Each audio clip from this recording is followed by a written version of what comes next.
নমস্কার বন্ধুরা, সবাই কেমন আছো? আশা করছি সবাই ভালো আছো। মানসী সরকার ভিলেজ ফুডে তোমাদেরকে স্বাগত। অন্য দিনের মতো আজকে একটা রেসিপি শেয়ার করব। তোমাদের দাদাভাই বাজার থেকে চিকেন নিয়ে এসেছে। আজকে আমি আমার মনের মতন করে চিকেন রান্না করব। তোমরা ভিডিওটা দেখতে থাকো। আশা করব ভিডিওটা ভালো লাগবে। যদি ভিডিও ভালো লাগে অবশ্যই লাস্ট পর্যন্ত দেখো। তোমরা ভিডিওটা দেখতে থাকো। বন্ধুরা, আজকে রান্নাটা করার জন্য দেখো এখানে আমি 700 থেকে 800 মাংস নিয়ে নিয়েছি। এবারে আমি খুব ভালোভাবে কিন্তু মাংসটাকে ম্যারিনেট করে নেব। প্রথমে আমি দিয়ে দিচ্ছি বড় বড় করে কেটে রাখা পেঁয়াজ আর 3টে কাঁচা লঙ্কা। দিয়ে দেব স্বাদ মতো লবণ। দিয়ে দিচ্ছি সর্ষের তেল। এবারে দেব একটু পরিমাণ মতো টক দই। সব কিছু দিয়ে দিয়েছি। চিকেনটাকে খুব ভালোভাবে কিন্তু ম্যারিনেট করে নিতে হবে।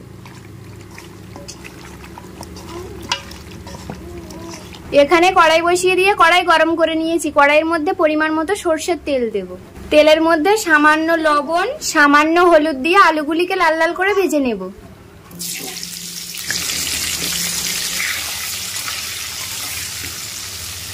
আলুগুলিকে কিন্তু খুব সুন্দরভাবেই ভেজে নিয়েছি, তোমরা দেখে বুঝতে পারছো। এবারে আমি আলুগুলিকে উঠিয়ে নেব। এই দেখো, কড়াইতে তেল রয়েছে। তেলের মধ্যে আমি দিয়ে দেব কেটে রাখা পেঁয়াজ। পেঁয়াজ দিয়ে দিয়েছি। পেঁয়াজগুলিকে খুব সুন্দরভাবে কিন্তু লাল লাল করে ভেজে নেব। পেঁয়াজ কিন্তু খুব সুন্দরভাবেই ভেজে নিয়েছি। এবারে আমি দিয়ে দেব থেঁতলে রাখা রসুন। রসুনগুলি আজকে আমি বাটিনি, থেঁতলে রেখেছিলাম, দিয়ে দিলাম। এবারে দিয়ে দেব আদা বাটা। আদা বাটা দিয়েও কিন্তু একসাথে খুব ভালোভাবে একটু সময় ভেজে নেব মশলাটা তৈরি করে নেওয়ার জন্য। এবারে দিয়ে দেব একটু জল, কেটে রাখা টমেটো, পরিমাণ মতো হলুদ। মাংসে কিন্তু লবণ দিয়েছিলাম, অল্প পরিমাণে লবণ দেব স্বাদ মতো। 2টো তেজপাতা, জিরা আর মরিচের গুঁড়ো, পরিমাণ মতো লঙ্কা গুঁড়ো। এটা কিন্তু কাশ্মীরি লঙ্কা পাউডার, এটাতে খুব বেশি ঝাল হবে না, কালারটা আসবে। এবারে আমি মশলাটা খুব সুন্দরভাবে কিন্তু কষে নেব। মশলাটা কিন্তু খুব সুন্দরভাবে কষে নিয়েছি আর মশলা থেকে খুব ভালোভাবে তেল ছেড়ে এসছে। তোমরা দেখেই বুঝতে পারছো মশলাটা কত সুন্দরভাবে কষা হয়েছে। এবারে আমি ম্যারিনেট করা চিকেনগুলিকে দিয়ে দেব।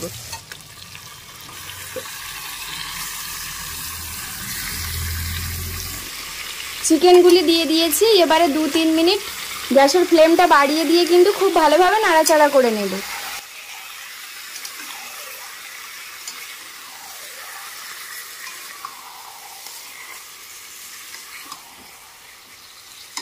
তো বন্ধুরা, চিকেনটা কিছুটা সময় রান্না করার পরে দেখো চিকেন থেকে কত জল বেরিয়ে এসছে, কেননা আমি তো টক দই দিয়ে ম্যারিনেট করেছিলাম। এবারে আমি ঢাকা দিয়ে দিচ্ছি। 5 মিনিটের জন্য ঢাকা দিয়ে রেখে দেবো, গ্যাসের ফ্লেমটা কমে রেখে। তবে হ্যাঁ, তার মধ্যে ঢাকনাটা খুলে কিন্তু একবার নেড়ে নিতে হবে তরকারিটা। এবারে কিন্তু আমি ঢাকনাটা খুলে নেব।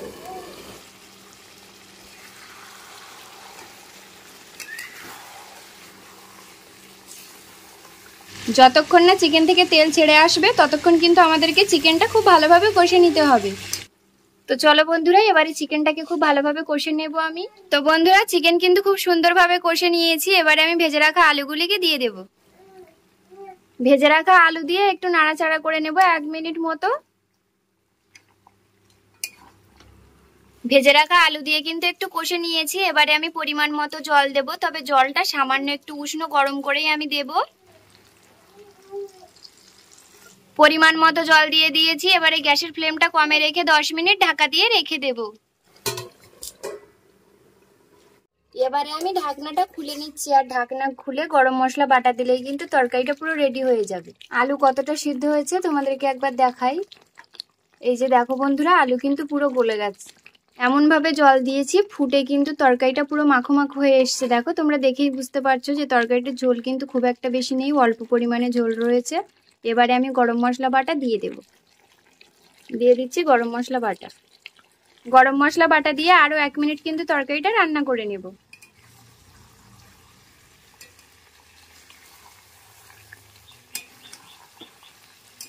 তো বন্ধুরা, গ্যাস অফ করে দিয়েছি। দেখো আজকে চিকেন কষাটি কিন্তু রেডি হয়ে গেছে। তো চলো এবারে নামিয়ে নেব। আর দেখতে কত সুন্দর হয়েছে দেখো, খেতেও কিন্তু দারুণ স্বাদ হয়েছে। তো তোমরা বাড়িতে না বানালে কিন্তু বুঝতে পারবে না তরকারির স্বাদটা কেমন হয়েছে। তোমরা বাড়িতে অবশ্যই বানাও। চলো এবারে টেস্ট করে দেখা যাক কেমন হয়েছে তরকারিটা। আর ভিডিওটা যদি ভালো লাগে অবশ্যই লাইক করো। আমি কিছু রান্নাই করিনি। আচ্ছা আচ্ছা। ওই দিয়ে একতলা ভাত, পেঁয়াজ নাও, শশা নাও, খেয়ে ফেলো, ঠিক আছে? কলমি শাক ভাজা, বলো তো কেমন হয়েছে? ফাটাফাটি হয়েছে।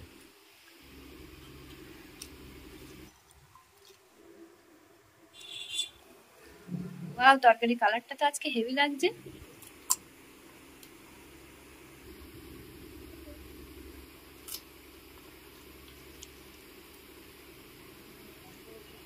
তোমাদের তরকারিটা খুবই দারুণ অসাধারণ হয়েছে। তো তোমরা বাড়িতে বানাও, আর কেমন হয়েছে আমাদের কমেন্ট করে অবশ্যই জানিও। তো ভিডিওটা এখানে শেষ করে তোমার সাথে ভালো থাকো, সুস্থ থেকো।